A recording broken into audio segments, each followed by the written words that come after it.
We hear so often about how coaches love to see what their team does in response to adversity. Yours faced that in the midweek, overcame it, got a walk-off win, tied it in the ninth. What did you learn about your team in their midweek game, winning in extras? Well, it wasn't our best moment, obviously, through the game.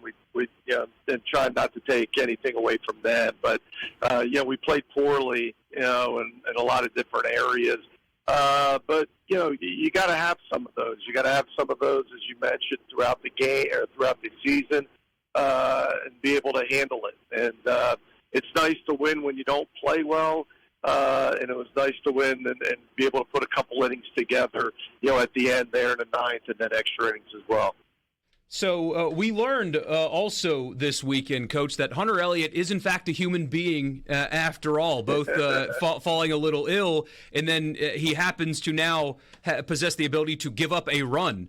How do you approach a pitcher, though, a guy that's your staff ace and a great pitcher, but doesn't have his best stuff? And what is the psychological side for you as a coach? And how do you talk to any pitcher, really, but especially him after not his best night? Well, obviously we got the utmost confidence in him, and he had been struggling for a couple days prior to the start with kind of flu-like symptoms. He didn't have the flu, but really congested and just weak, and he has actually missed the practice the day before, but felt fine. But you could tell immediately his velocity was down, his command wasn't there, and he is human, and that happens. And again, kind of to your earlier question, it was nice to watch us, respond and come back from that, because after, going down, I think it was 4-2. I think it was two. You gave up 2 runs, and maybe it was 2-2, and then we gave up another couple, went to 4-2. But after that, we went 5, great innings with Mason Morris and Connor Spencer, and really just a ton of zeros, and let our offense, kind of get back into it. So Hunter showed, even that he's human, but he's also an ace, and it could have been worse. He held them at bay and at least gave us an opportunity. So the non-conference season on the weekends, anyway, is now over. Obviously, you're still going to play some midweek games, of course. But did your team accomplish everything that you were trying to accomplish through this non-conference schedule, or are there still a couple things that you're hoping to iron out as SEC play comes? Well, I think you're always going to learn about your team as time goes on. We're somewhere, through 15 games now, so maybe 25% of the season. And, there's ebbs and flows. There's times where you're playing well. There's times when you're not playing well. There's times where, maybe, an injury or two, changes things in a rotation or maybe a bullpen role or the lineup. And so we'll continue to learn. There's guys, they're 18 to 22 years old, so they're growing up as the season goes and as the years go. So we're going to learn a lot more about the team, but the short answer to your question is, yes, we learned a lot about us, and we're happy where we are, but we know we need to get better as well. We have a listener on the text line that asks a good question, wants to know the chemistry that you and your new pitching coach have, Joel Mangrum. What is the relationship between the two of you like, and how have you adapted to not calling every pitch? Well, it's been great. I've mentioned it so many times. Joel's done a terrific job since, getting on campus in July.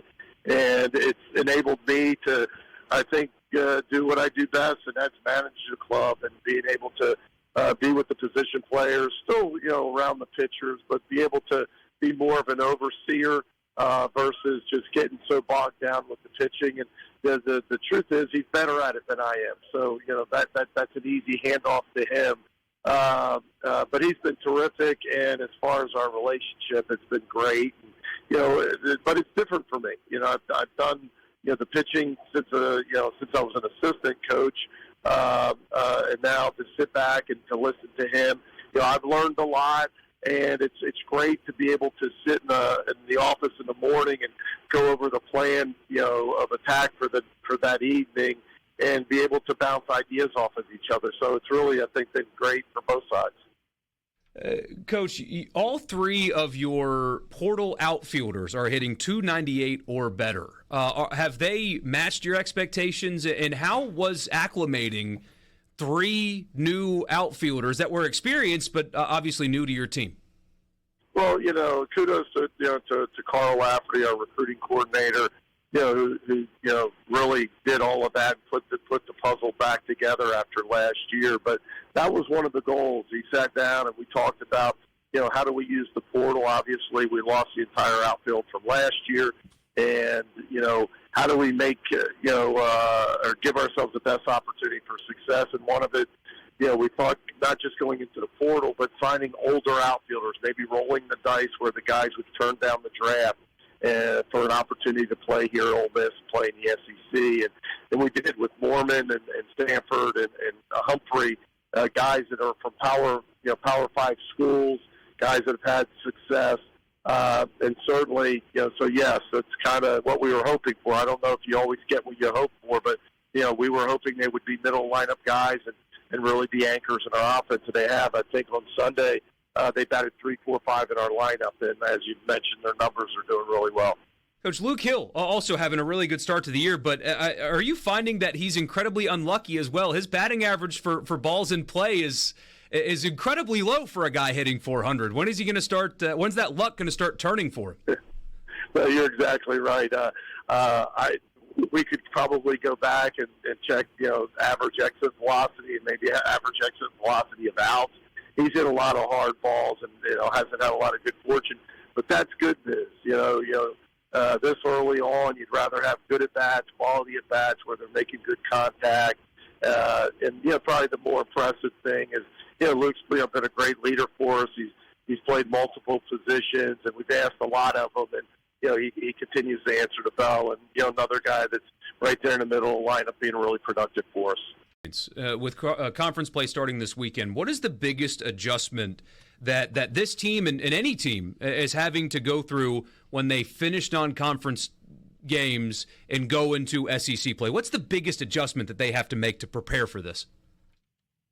Well, you hope it's not an adjustment, but I think the biggest difference and what makes our league so difficult is it doesn't matter who you're playing. I mean, that's for you guys in the media and for fans to try to decipher who's got a tough schedule or who you're playing. But at the end of the day, what makes the SEC so good is 1 through 16 we're the best.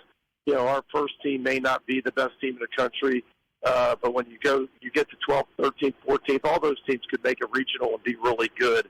And so, the biggest adjustment is that if you don't play well in our league, it doesn't matter how good you are, you lose.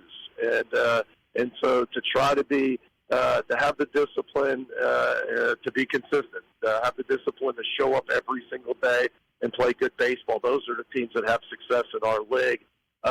And again, we're hoping we've been pretty consistent through the first 15 games, and I think that's the message going forward: is can you show up and play the same baseball day in and day out.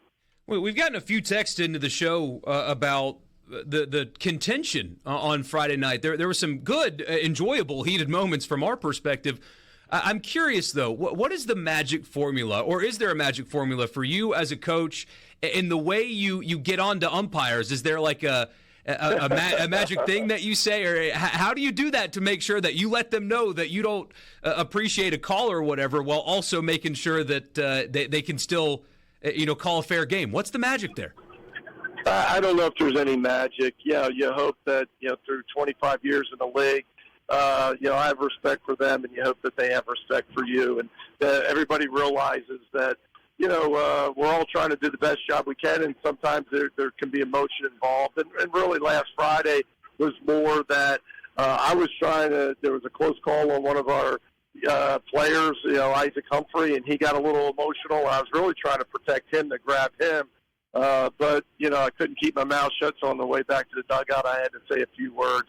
But Chuck Pack, long-time SEC ump, and he totally gets it and understands. And but, our fans were a little rowdy at that point. But, I think it probably sparked our guys a little bit, but it wasn't really done on purpose or anything like that. I think it's just the emotion